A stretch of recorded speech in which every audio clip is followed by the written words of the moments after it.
Hey, what's up, everybody? Welcome to another edition of Wade Watches. I'm Wade. Happy Black History Month to you all.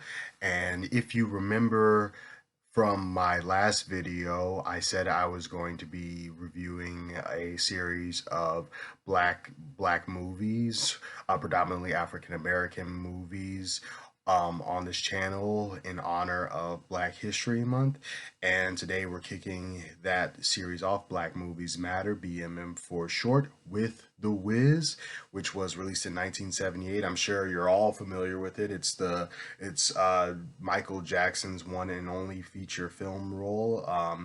It stars Diana Ross, Michael Jackson, Nipsey Russell, Ted Ross, Richard Pryor as the Wiz himself, Theresa Merritt, Mabel King, Lena Horne, etc., etc. This movie is stacked with African American talent across the board, and is directed by Sidney Lumet, the same Sidney Lumet who did 12 Angry Men, Network, Serpico, and Dog Day Afternoon. Talk about a varying filmography, film career, and also written by the Joel Schumacher, who infamously did Batman and Robin. So I've always known that it was directed by Sidney Lumet. This is not my first time watching The Wiz, but I didn't know it was written by Joel Schumacher until I'd say few years ago. It just like registered like a couple of years ago. It was like, oh, this was written by the same guy who directed Batman and Robin. But yeah, there you have it. It is what it is. But getting jumping right into it, as I just said, this is not my first time watching this movie. I have watched it before. I've seen it twice when I was really little, a little kid. I actually watched it last year for a Black History Month review that I did on Instagram. It was just a written review, and now I just got through watching it an hour or so ago, and I have to say that my opinion on it hasn't drastically changed. I don't know if I'm gonna break a lot of hearts out here or surprise a lot of people, but I'm not a big fan of The Wiz. Um, and the reactions I've gotten just like in real life talking to fellow African American friends have been just so funny. It's almost like a cliche. It's almost like I expect at this point going forward, I expect all the black people in a room to just like collectively gasp when I say I don't like The Wiz, because that's literally what has happened to me every time I've said I am not a big fan of this movie. People are like, "What? It's great!" But I said what I said, and no, that hasn't changed. But I will say I have. I warmed up to it a little bit because I see now why this is considered to be a black cinematic classic, why African Americans cherish this film so much. Um, Now I kind of see what my fellow brothers and sisters see, and I think what has warmed me up to it is when I watched the movie last year, I was kind of fixated on the fact that when I watched it as a kid, it creeped me out because I can't look past the fact that the set design for this movie is kind of garish and post-apocalyptic. Oz in this film is pretty much a war ravaged New York City, and I've never been able to look past that, especially with the knowledge that the original 1975 Broadway musical from which this movie is adapted did not make Oz look like that. For all intents and purposes, the version of Oz in the 1975 Broadway musical, which starred Stephanie Mills as Dorothy, um, the Oz pretty much was like the Oz that we all know, that we all recognize from the 1939 film starring Judy Garland, the iconic one. And was actually more accurate in the Broadway musical to the original vision of L. Frank Baum's books. So yeah, that only made it worse for me. The fact that two white filmmakers, Sidney Lumet and Joel Schumacher, did deliberately make the decision to place the Oz, well, not place, but to make Oz in this movie pretty much like a crazy version of New York City.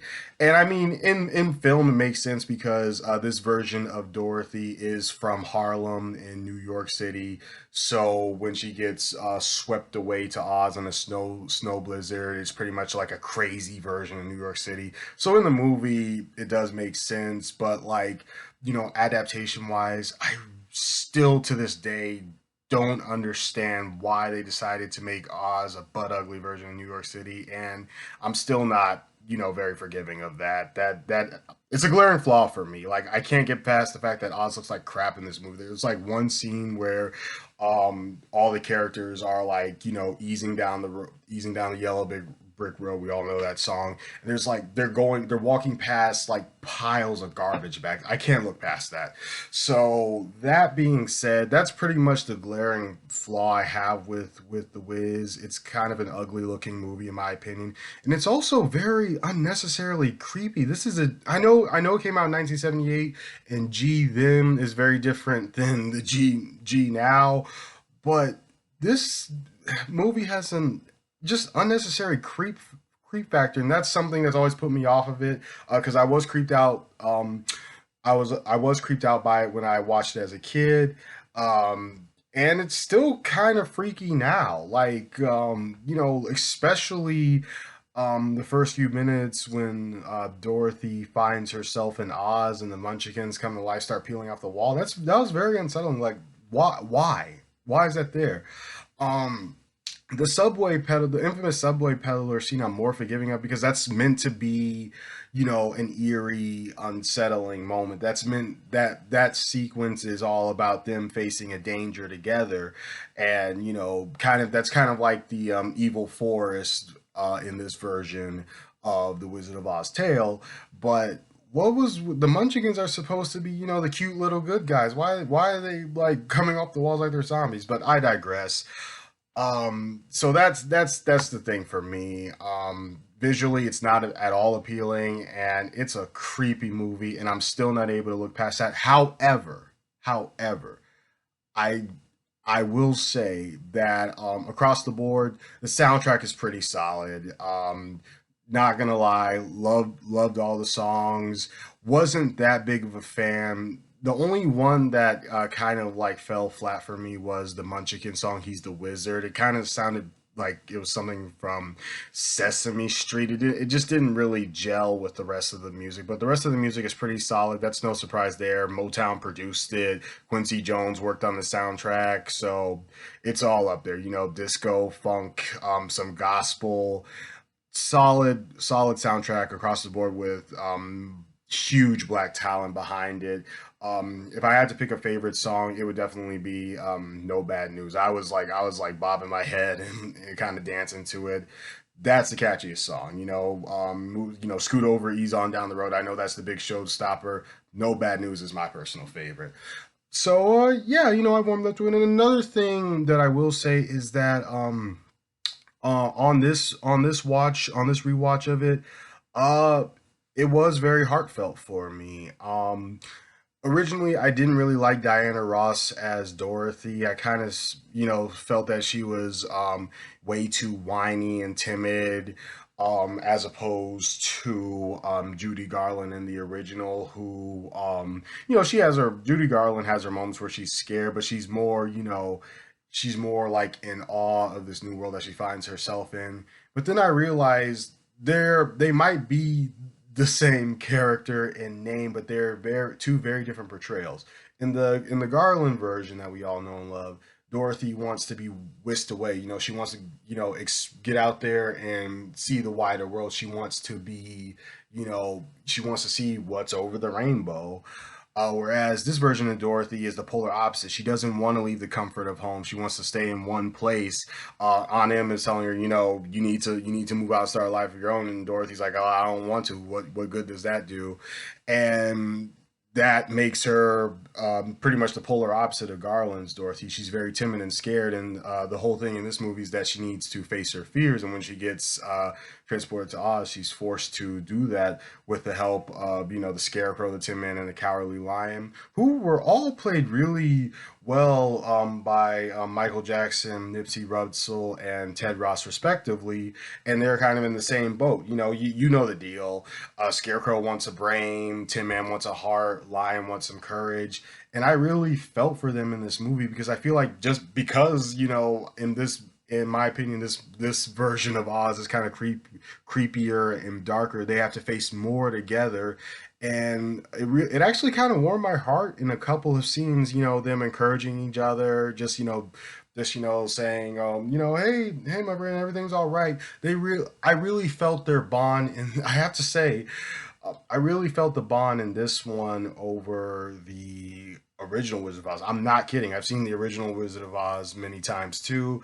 And the bond there is nice, but I feel like I felt it even more here, and that's a pretty big thing considering that I'm not the biggest fan of the Wiz, so I have to give it that. I really do.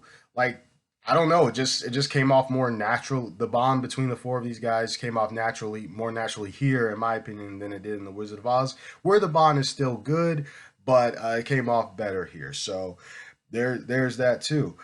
So yeah, wrapping it up, I cannot forgive the fact that Sidney Lumet and Joel Schumacher decided to make this version of Oz literally look like crap with dilapidated buildings and garbage in the streets. I still can't forgive that. I also can't look past the bizarre use of wide shots. Like when they're singing "Ease on Down the Road," why is it a wide shot of Michael Jackson and Diana Ross's back when these are some of the most talented musical artists from that era? I don't get that. But I do now understand more than I have previously why this is considered to be an African American classic. The talent behind it is the talent on screen is unprecedented. Solid performances across the board. Solid soundtrack. So I get it now. I get it now.